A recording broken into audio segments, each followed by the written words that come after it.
There are secrets that shield you.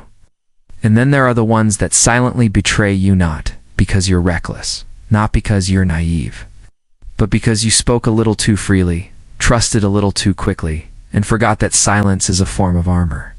The real danger? It's not always what people hide from you, it's what you give away without even realizing it. One casual post, one offhand comment, one story you thought was harmless, and suddenly, your privacy becomes public property. And in today's world where someone is always watching online, offline, in plain sight, or in the shadows, those tiny crumbs of information can quietly map out your entire life. We live in an age that praises openness, but forgets that the Stoics, the ones who mastered control over self and soul, warned us, not everything deserves to be spoken. Because sometimes what you say becomes your weakness, and the world doesn't always give you a second chance to take it back.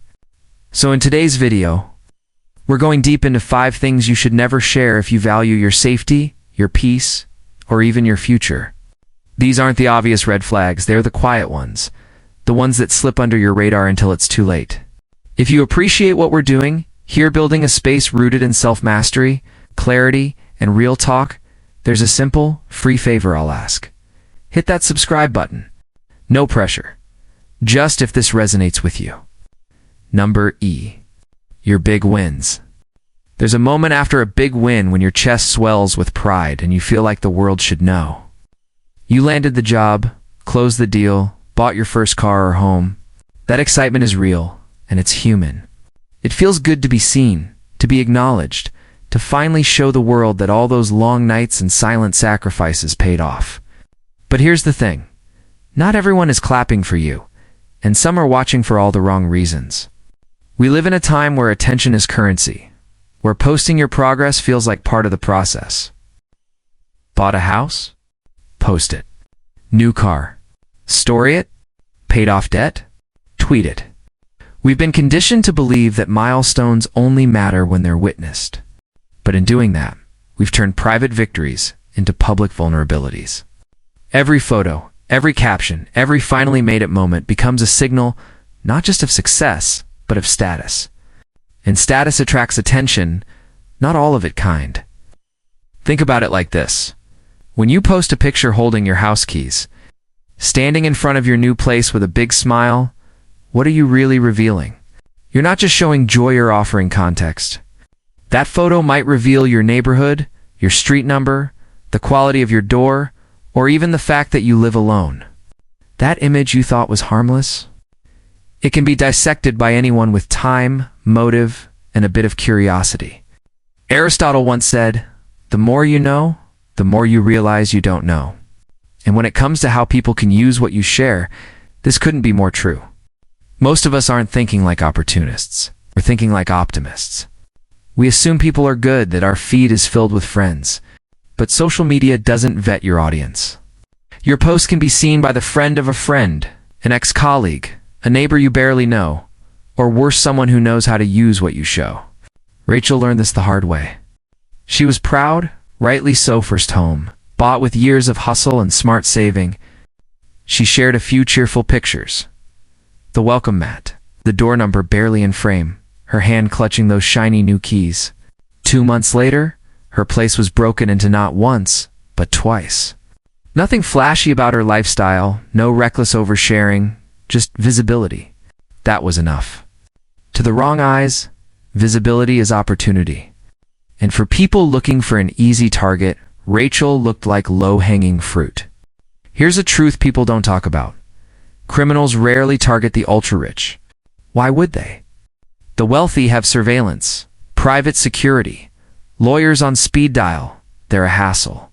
But you're accessible. You've got just enough to tempt, not enough to protect. You might think, well, I don't really have anything valuable.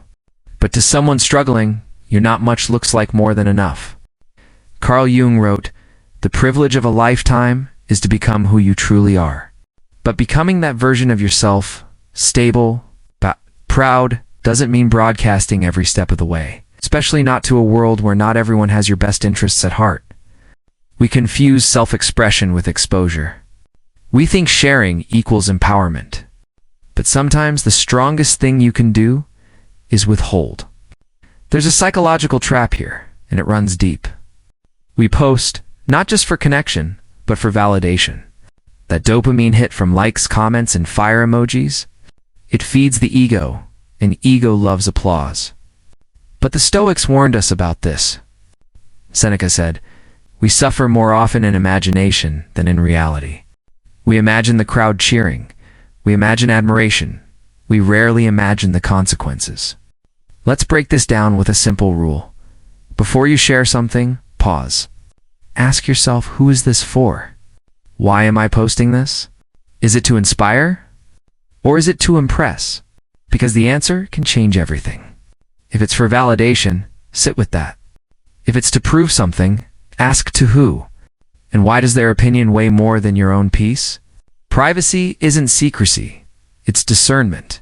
It's knowing the difference between what's meaningful to you and what needs to be made public. It's protecting your life like a treasured manuscript, not because you're hiding, but because not everyone deserves to read it. Socrates once said, "The unexamined life is not worth living, but the overexposed life can become a minefield." Your finances, your lifestyle, your upgrades, these are not just facts, they're signals. And signals attract attention. That might sound dramatic, but it's the world we live in. Even your well-intentioned updates can be breadcrumbs for someone looking for a way in. So here's your practical takeaway. Stop giving away your financial blueprint. Don't discuss your income, bonuses, debts cleared, or splurges publicly. Keep the victories sacred. Share them, yes, but only with people who've earned the right to know. Your inner circle should be small, solid, and silent. The rest, let them guess. Next time you feel the urge to post that new car or remodeled kitchen, think twice.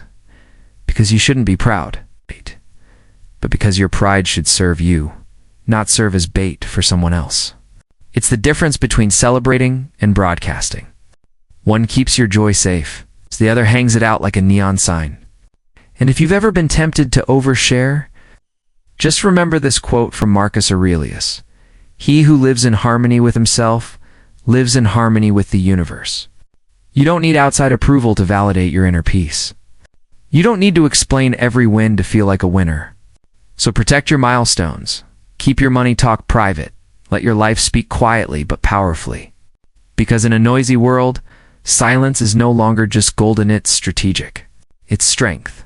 And it might just be the thing that keeps you safe. Number 2, your location. It's strange how easy it is to forget we're being watched, not always by someone sinister. Sometimes just people scrolling, passing time. But sometimes, just sometimes, someone's watching with intention. Not to admire, not to connect, but to act. That's where things get dangerous, not because you did anything wrong, but because you forgot how visible you've become. We live in a world where sharing your location has become second nature. Waiting at the airport? Snap a pic with your passport. At a beachside resort? Geotag it, so everyone knows you're living the dream. A quick selfie at your favorite coffee spot downtown. Throw in the city name, maybe even the street. We do it without thinking because it's normal now. But normal doesn't always mean safe. What most people don't realize is that real-time location sharing is like hanging a blinking neon sign on your digital door that says, "I'm not home right now." And unlike your physical front door, there's no lock on that post. Once it's live, it's out there open, permanent. And if someone's paying attention, really paying attention, information is more valuable than any password you could give them. Let me tell you about Maya. She was vibrant, full of life, newly engaged. She and her took a spontaneous trip to Lake Tahoe. It was beautiful snowfall, pine trees, laughter in a cabin tucked away from everything. She posted everything in real time. The drive up, their cozy dinner, a selfie captioned, "No service, no stress." But someone was watching someone she'd cut out months before, someone who hadn't forgotten her. He saw every post, and more importantly, he saw where she wasn't. Her apartment in Sacramento was broken into while she was still out in the snow. Nothing of real value was taken, no electronics, no jewelry. But her drawers were pulled open, clothes tossed, personal items moved. It wasn't about the stuff. It was about control, access. A twisted message that said, I can get to you whenever I want. Now here's what most people get wrong. Maya didn't make a mistake by taking the trip. She didn't do anything wrong by enjoying her life. The mistake was the timing of her sharing. And that one detail, that timing, turned a beautiful weekend into a violation she'll never forget. Plato once said, wise men speak because they have something to say, fools because they have to say something. The same goes for posting. We share because we want to be seen, validated, connected.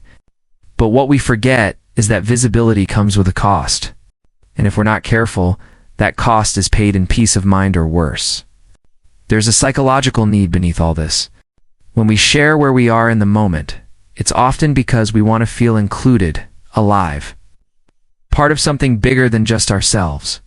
It's a way to say, look, I'm living too. But that impulse, when unchecked, becomes a security risk. We start handing over personal safety for digital applause. And that trade? Not worth it. Carl Jung once noted, until you make the unconscious conscious, it will direct your life, and you will call it fate. We unconsciously broadcast our routines, morning jogs, weekly dinner spots, weekend escapes, and we call it content. But to someone with bad intentions, it's a schedule, a blueprint, a way in.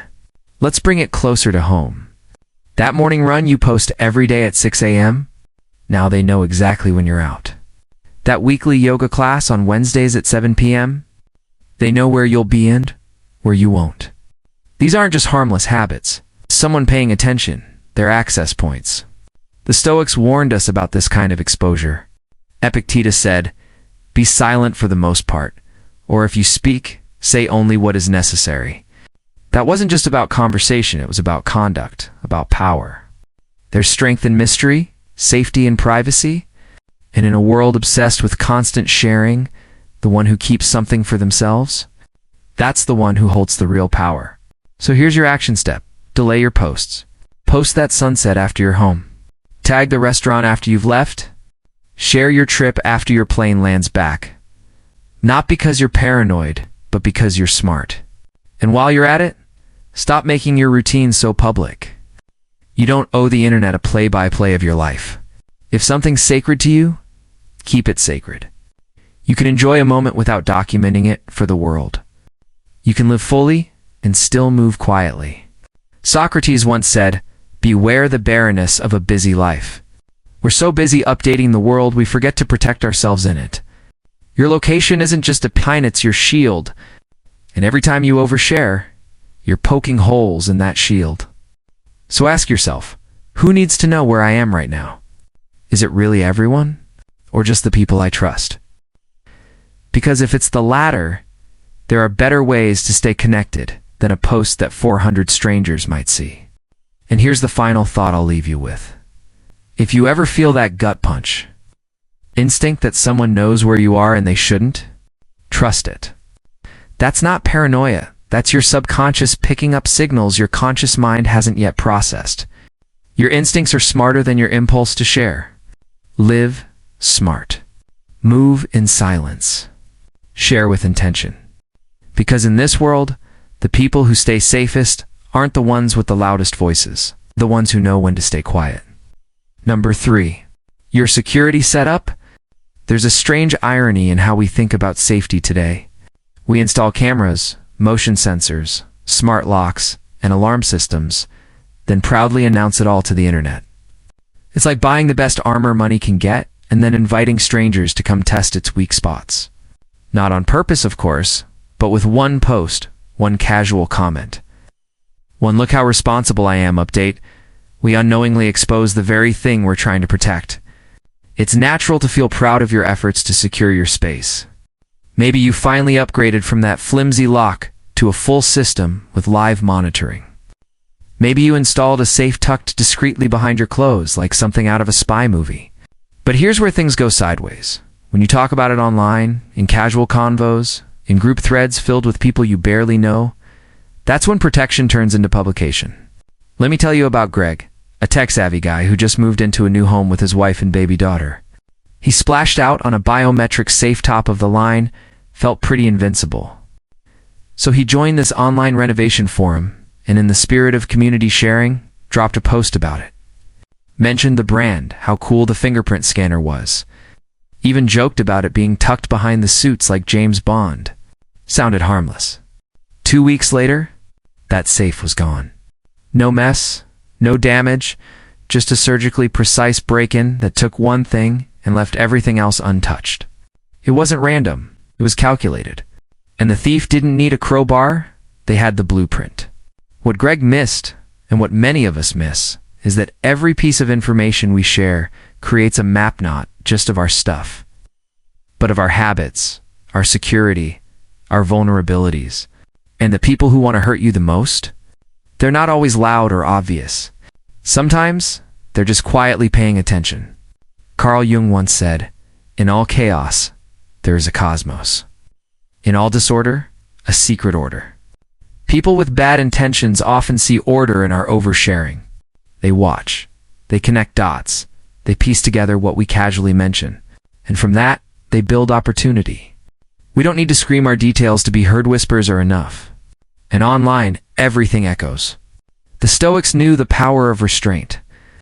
Epictetus taught, "Be silent for the most part, or if you speak, say only what is necessary." That wasn't about being antisocial, it was about being intentional. Because once words are out, they can't be taken back. And in the wrong hands, they become tools for harm. Think of your home like a fortress, not just physically, but psychologically. Would a general hand the enemy a map and say, "Here's where we hide the gold"? Of course not. Strategy isn't just about strength, it's about mystery. The less people know, the more secure you are. And that includes the people you think are harmless, the coworker with nosy questions, the neighbor who jokes about your new tech, the random online follower who never comments but always watches. Information travels fast, and intention doesn't always follow logic. And it's not just about the systems you do have. Sometimes the danger is in what you don't. You say, "Oh, I don't need an alarm where I live," or "No dog, no guns, just me and my little house." You think you're being humble, but to someone with the wrong mindset, you just rang the dinner bell. Criminals aren't looking for a challenge, they're looking for low resistance. If you present yourself as an easy target, don't be shocked when someone calls your bluff. Plato once said, "A wise man speaks because he has something to say, or a fool because he has to say something." Apply that to your personal safety. If your words aren't necessary, why share them? What are you really getting from telling someone how your house is set up, or where you keep your valuables? Validation? A sense of being prepared? That's an illusion. Real preparedness is silent. It's knowing you've done what you need to, and resisting the urge to talk about it. Here's what you should do. Stay vague. If someone asks what security measures you have, smile and say, "I'm covered." If they press, change the subject. You're not obligated to explain yourself. You're not being rude, you're being wise. Discretion isn't paranoia, it's power. Aristotle said the secret to humor is surprise. The same applies to security. Your defenses are strongest when no one knows they exist. That's what keeps people guessing. And it's hard to plan an attack when you don't know where the walls are. So ask yourself honestly, is what I'm saying making me look secure, or just making someone curious? Because curiosity is dangerous. It doesn't take much, just a few details shared in the wrong place, with the wrong person listening. That's how opportunities are created. That's how trust gets twisted into access. And let's be real, this isn't about fear, it's about control. Control of your environment, your information, your boundaries. It's about being intentional with what you say and who you say it to. It's about protecting what matters without announcing that you're protecting it. In the end, you don't have to be paranoid. You just have to be precise. Your safety doesn't need to be flashy. It needs to be silent. Because sometimes, the most dangerous thing isn't what someone can force out of you, it's what you hand over freely with a smile, thinking it's harmless. Number 4, your deepest pain. Sometimes, the most dangerous things we reveal aren't what we say in anger or what we shout from a rooftop, they're the quiet, heartfelt truths we share when we just want to be understood. We call it vulnerability, and in the right spaces, with the right people, it is powerful. It can heal, it can connect, it can even save lives. But the hard truth is, not all vulnerability is safe. Not all ears are kind, and not every audience deserves your inner world. We're taught to be real, to open up, to share your story. And there's value in that. But there's also risk, real, tangible risk. Because the moment your pain becomes public, it becomes available not just to those who care, but to those who calculate. Jordan learned this the hard way. Middle-aged, quiet guy, recently out of chemo. He wasn't seeking attention, just a little connection. He joined a local Facebook group and started sharing bits of his journey. The good days, the scary ones, the moments he was proud of. People responded with love, encouragement, support. But in that crowd of kind faces, there was one pair of eyes watching for something else. One night while Jordan was home alone, numb from medication, too weak to react, someone broke in. No electronics were taken, no valuables, just drawers left open, closets rifled through. It wasn't about theft, it was about control. The intruder didn't want things. They wanted the feeling of power over someone who wouldn't fight back. That's the twisted part. The person didn't need a crowbar. They didn't need a weapon. They already had everything they needed. Jordan's posts gave it to them. Carl Jung once wrote, "The most terrifying thing is to accept oneself completely." But what's even more terrifying? Accepting yourself publicly only to have someone use that truth to find your weak spot. To turn your openness into opportunity for them. That's the part no one teaches us. It's not just about being cautious for your own sake either. When you casually mention that your daughter walks home alone every day at 3 p.m., or that your partner's out of town for a week, or that your elderly parent lives alone and sometimes forgets to lock the door, you're not telling stories, you're creating maps. Vulnerability isn't limited to your personal emotions, it extends to everyone connected to you. And once those details are out there, you can't control where they land or how they're used. That's why the Stoics, people like Marcus Aurelius and Epictetus, place such a high value on self-governance, not just over actions, but over speech. And Marcus wrote, "Ask yourself at every moment, is this necessary?" It's a question worth asking before every tweet, every post, every confession, not because you're trying to hide who you are, but because you're trying to protect what's sacred. And make no mistake, your pain is sacred. Your struggle isn't content. It's not a soundbite. It's not material for someone else's entertainment, judgment, or manipulation. It belongs to you. And if you choose to share it, it should be with people who have earned the right to hold it. Socrates said, "Be kind, for everyone you meet is fighting a hard battle." That wisdom holds true, but so does its opposite. Not everyone you meet is fighting a battle. Some are studying yours. Some are watching quietly, strategically, and asking themselves, where's the soft spot? And if you show them, they won't always show mercy. So what's the move? It's not about going silent forever. It's about being selective, discerning, honest, yes, but with intention. Share your journey, but not in the middle of the crowd. Find a few trusted people, a therapist, a mentor, a real friend, and build your release valve there. Private doesn't mean ashamed. It means you're wise enough to know that some things lose their power when they're exposed too early, too often, or to the wrong eyes. Aristotle taught that knowing yourself is the beginning of all wisdom. But knowing yourself also means knowing your boundaries. It means asking, what part of this is for healing, and what part of this is me wanting to be seen? Because visibility and safety don't always coexist. Sometimes the cost of being fully seen is being fully exposed. And not everyone plays fair once they've got that access. Let's call this what it is. Emotional security. Just like you lock your doors at night, just like you password protect your phone. You need to protect your heart, your grief, your trauma, your exhaustion. Because once it's out there, it's not just yours anymore. It's vulnerable to misunderstanding, to misuse, and to judgment by people who haven't earned the right to hear your truth in the first place. Here's the empowering truth. You can be strong without being raw in front of strangers. You can be real without being wide open. You can say, I'm going through something, without explaining every detail. And when you do that, you take your power back. You're not hiding, you're guarding. You're practicing what the Stoics called self-mastery.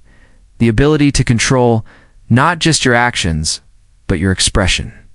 Because at the end of the day, protecting your peace is not selfish, it's survival.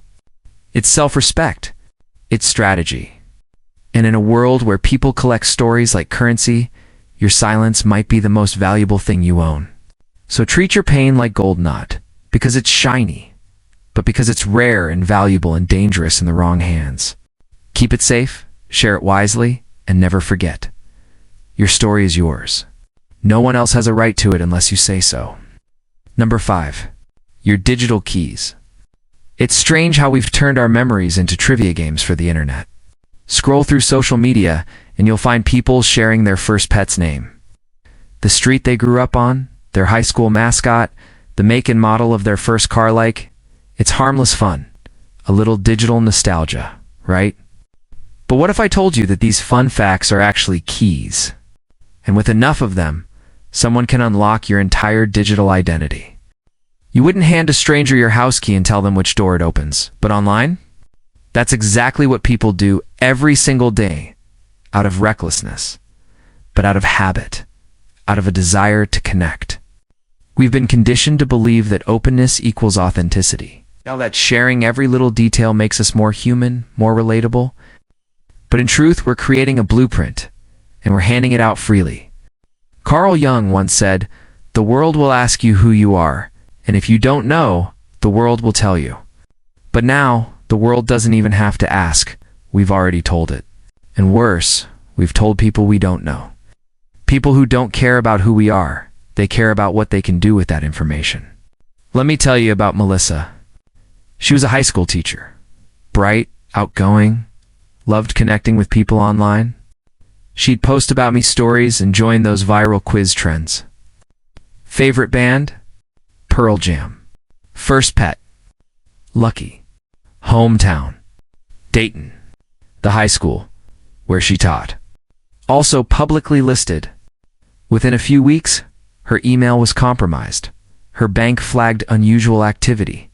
Her shopping accounts locked.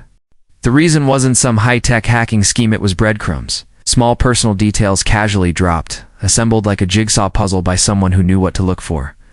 It's easy to think that won't happen to me. But here's the problem. Identity theft doesn't always look like someone emptying your bank account in one dramatic swoop. Sometimes it's slow. So Tala, few fake charges here. A new phone line opened in your name there, a duplicate account made with your information. And before you even realize what's happening, you're playing defense against a version of you that someone else created. The Stoics warned us about this kind of illusion. Marcus Aurelius said, "If it is not right, do not do it. If it is not true, do not say it." In other words, speak and act with purpose. And when it comes to your identity, digital or otherwise, that principle matters more than ever. If the information you're sharing doesn't serve a higher purpose, why share it at all? Let's break it down.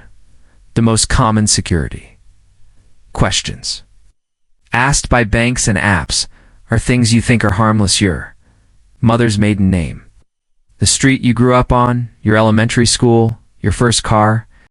Now think about how easy it is for someone to find that. A quick glance at your Facebook posts, tagged photos, yearbook memories. Maybe a childhood friend mentioned something in a comment. Maybe you posted a Throwback Thursday pic. It's all there. And the scariest part? The person stealing your identity doesn't need to be a genius. They don't need fancy tech. They just need patience. They collect crumbs, they connect dots, and before you know it, they've built a profile that looks a lot like you on paper, at least. Plato once said, "The measure of a man is what he does with power."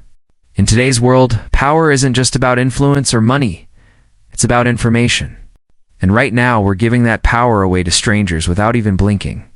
We're so focused on sharing that we forget. The internet remembers everything, even things we wish it wouldn't. So here's what you can do. First, audit your online presence. Go through your old posts, scrub anything that reveals sensitive data, your family names, your school, your birthday, your hometown. And second, start using fake answers for your security questions. And make them up. Pick answers only you would know, or better yet, store them securely in a password manager. If someone guesses Lucky was your first pet, but your answer was Teacup Fire Truck 39, they're going nowhere fast. Socrates once said the only true wisdom is in knowing you know nothing. That applies to your followers too. They don't need to know everything about you, especially not the parts of your past that can be turned into leverage. Think of your identity like a vault. Every detail you share, every post, every comment, every photo is either a lock or a key. Are you building security? Or are you unlocking the door for someone else? It's time to shift how we think about personal information. It's not just data, it's access. And when that access falls into the wrong hands, it doesn't just cost you money. It costs you time, peace of mind, your reputation, and sometimes your entire sense of control. Aristotle taught that knowing yourself is the beginning of all wisdom. But in the digital age, wisdom must include protecting what you know about yourself, not out of fear, but out of awareness. Because awareness is what turns noise into clarity, and clarity is what keeps you one step ahead. So here's the final thought.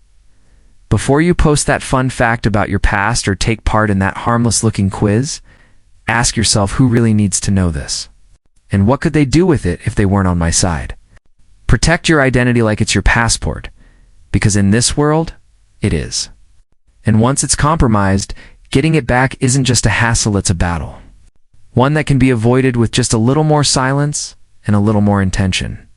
What you protect says more about your power than what you reveal.